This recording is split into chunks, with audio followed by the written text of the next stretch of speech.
Can you hear me? Nice hat. I like he has a hat and a wig on. I didn't see wig. Was wig on the list today? You just made your own decision? You with the wigs. How many people in here have wigs on? So you just made your own decision about the wig? Oh, okay. What grade are you in? Oh, no wonder. All right, well, hey, I've had a great time with you all this week. I've gotten to talk to a lot of different classes, meet a few of you all, hear your stories, and learn the birthday system for Korea. So I'm very happy about that. I felt like I've taken something away. But it's been a pleasure. Hopefully you all have gotten something out of this week that you can use and take on with you for the rest of your life, your time here at Central Christian. Fifth graders, I gave you some good business advice. So that lawn care thing, I hope it takes off. And I think, is it the sixth graders that is like, where's my doctor? I had a doctor and a policeman and a chef and all those people. So y'all let me know how those things turn out. You're supposed to tell me in 20 years how those things work out. So let me know.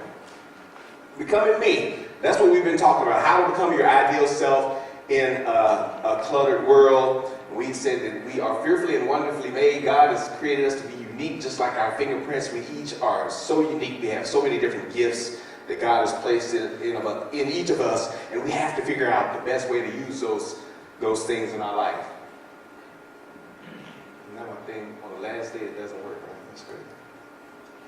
Let's see. Can we just go to the next slide?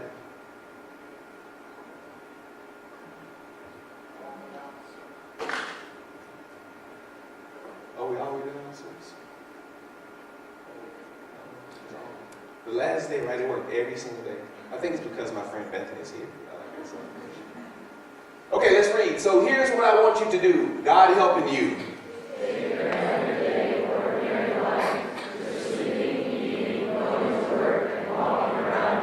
And embracing what God does for you is the best thing you can do for Him. Don't become so well adjusted to your culture that you fade into the God you need. Instead, you'll be changed from the inside out. Readily recognize what He wants from you and respond to it. Unlike the culture always bringing you down to its level of immaturity. God brings that side of you and develops well-formed maturity in you.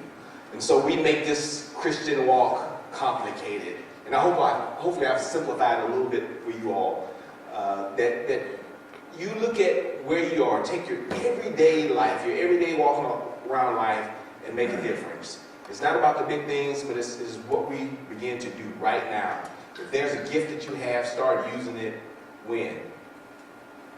Right now. Don't wait until everything is perfect. Don't wait until everything is perfect. Take those gifts and talents. I use the example of the young lady that wants to do YouTube videos. Stop waiting for the right phone. Stop waiting for the right computer. And start utilizing your gifts now. And one of the most important things that I want to share with you on this last day is to keep moving forward. Keep moving forward. There's a quote that says, never look back unless you were planning to go that way. I don't want you young people to live a life of regret, always worried about what happened, or what had happened, what someone did.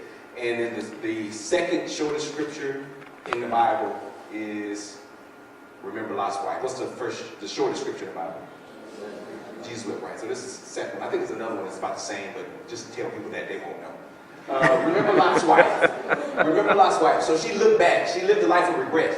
God was calling her to a new place, to a new life, to places of blessing, but she just kept longing for what was. Fifth graders, stop looking back at fourth grade. It's gone. It's over. Sixth graders, stop looking back at fifth grade and how wonderful it was, and how much less homework you had. Seventh graders, stop looking back at sixth grade. Eighth graders, stop looking back at seventh grade. Ninth graders, you're not looking back. You're looking too far ahead, probably. But we have to see where God is taking us, and that's the direction we want to go. We don't want to go back. We don't want to live in the past, and we want to keep moving forward. Now, often, I've talked a little bit about my children during this time, so often I go on trips.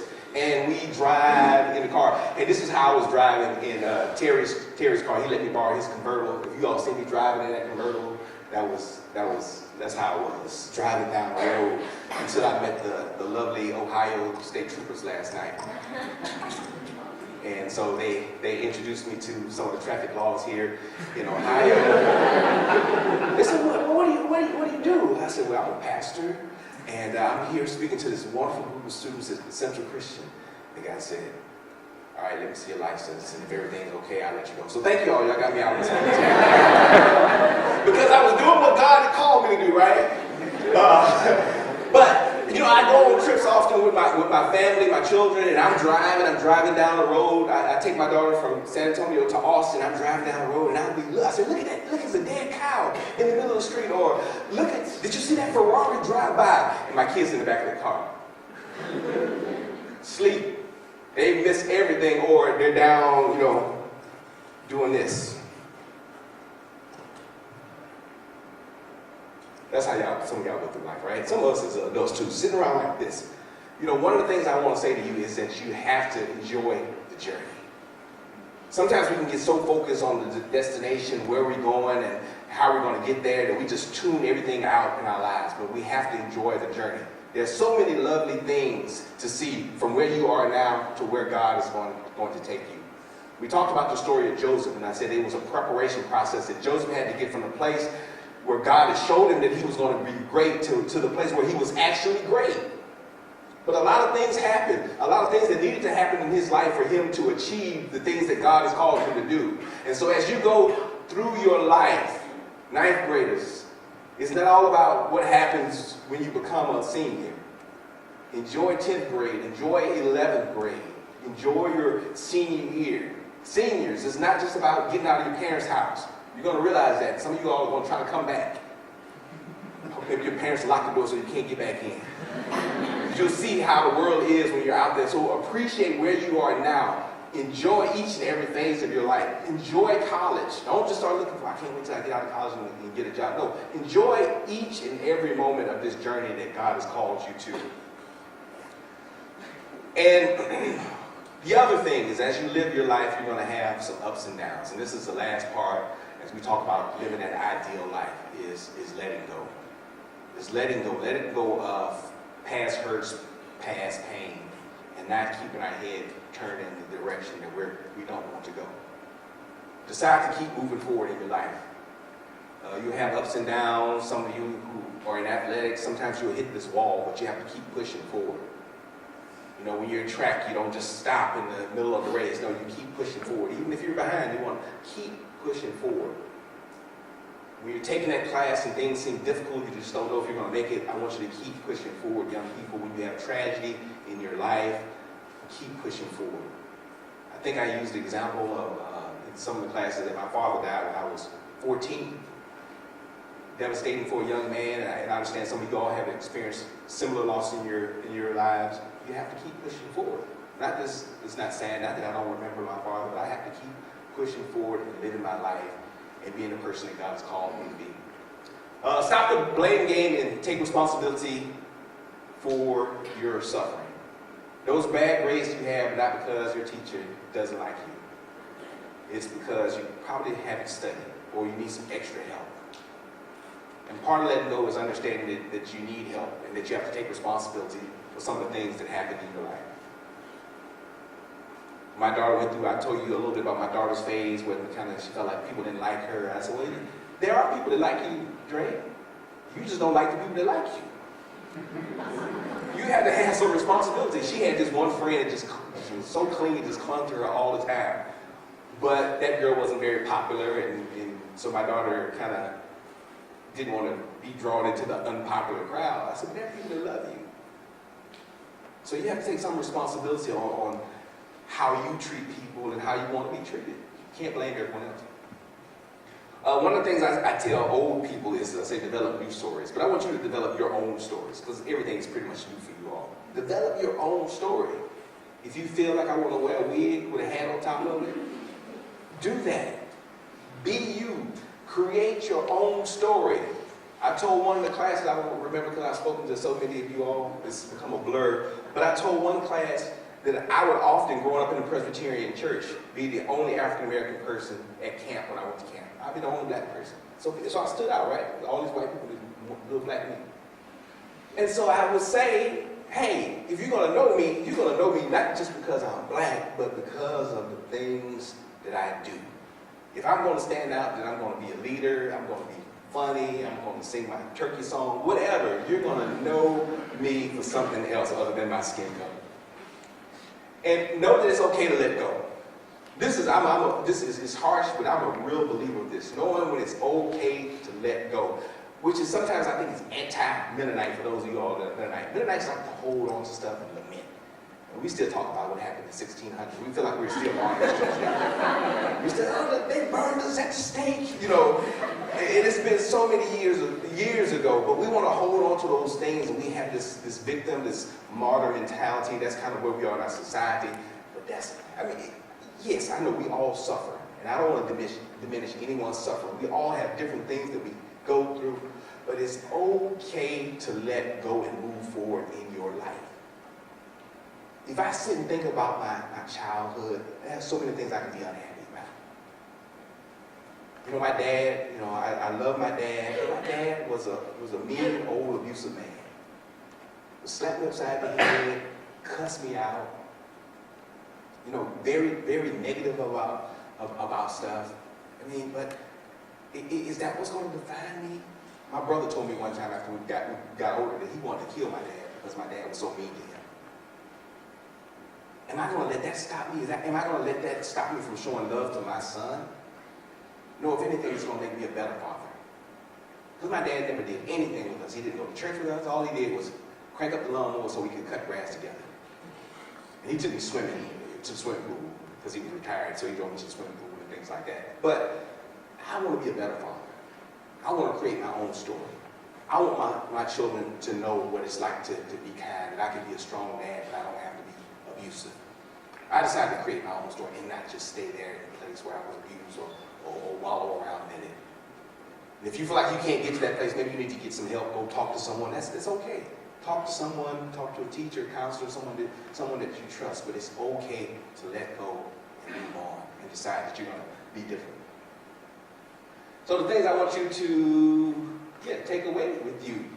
We've been together for a while this week, and hopefully again that you've grasped something that you can hold on to, because the words I say are not going to transform your life.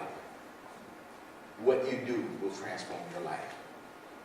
You're responsible for your success. You're responsible for heeding the call of God in your life. So the take home that I have for you, are you ready for God to lead your life?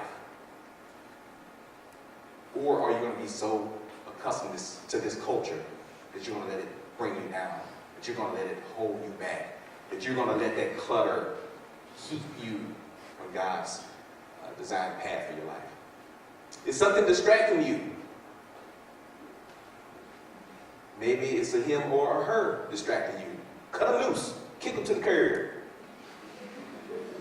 Get rid of the things that would hinder you. Maybe you are on your phone too much. Sometimes I have to take a break from my phone. You know, maybe that's distracting you. You know, I had to set goals for myself. You know, even now I set goals for myself because I can get easily distracted. I can be on Facebook all day long, or I can watch too much of my Amazon Prime. I can just watch. You know how you can just watch a whole series? Like when I was growing up, you had to wait a whole week to watch a show. Now I can watch a whole series in a day, and I have done it before. It's like, okay, I'm just watch one more episode. I'm gonna watch one more episode, and my work is piling up. I'm ignoring emails from Terry and Irvin to watch my show. So if you have distractions in your life, get rid of them. No matter what it is, no matter who it is. Sometimes you just don't need to hang out with some people that are bringing you down. And are you faking it for your parents or someone else? Figure out who the real you is. Don't fake it. Life is too short not to be yourself. Life is too short not to be yourself. I've seen some of you have a very unique sense of style. I like to see that. Because you're yourself. You don't care what anybody else thinks. I'm going to wear this to school today. You don't care what everybody thinks. Now this is not very Christian, but one of my very iconic figure in my life, Prince died. You know, Prince he was unique, right? He did his thing. I'm not saying he did it in a godly way, but he was unique. And he will be remembered for generations and generations because he did music and things the way that he wanted to do them. And we want to do the same thing in our lives and do them the way that God created us to do them. And seniors especially, you don't have to have it all figured out. But keep on walking, keep moving forward. You don't have to have it all figured out. You're young, you're 18. I'm still trying to figure out some things in my life. And I'm 46, I am 46 years old. My wife, I'm still trying to figure out my wife, and I've been married to her for 18 years, 19 years. Yeah. So you don't have to have it all figured out, but just keep pressing forward. Keep trying to discover the gifts that God has placed inside of you. And I know that you will eventually wind up where you need to be, just where you should be. Through all the heartaches, through all the pains, through all of the joys, and through all of the tears. Keep moving forward and get to that place, that ideal place that God has for you. Let's pray. Dear God, I thank you for the time that I've been able to share with these young people, God, and thank you for the blessing that they've been to my life. And God, I pray that the words that they have heard this week have been a blessing to their lives. God, I pray that you will continue to strengthen them on their journey. God, give them friends, family members, mentors, people who will be able to support them as they walk. And God, I pray that they will be able to hear your voice in both the low times and in the high times. And God, that you will be able to guide them through the people that you connect them with and through your word, that you will be able to guide them to that place of your perfect will. So I just thank you and praise you for this opportunity, and thank you and praise you for each and every life that's here, each and every talent that they possess. In Jesus' name, amen.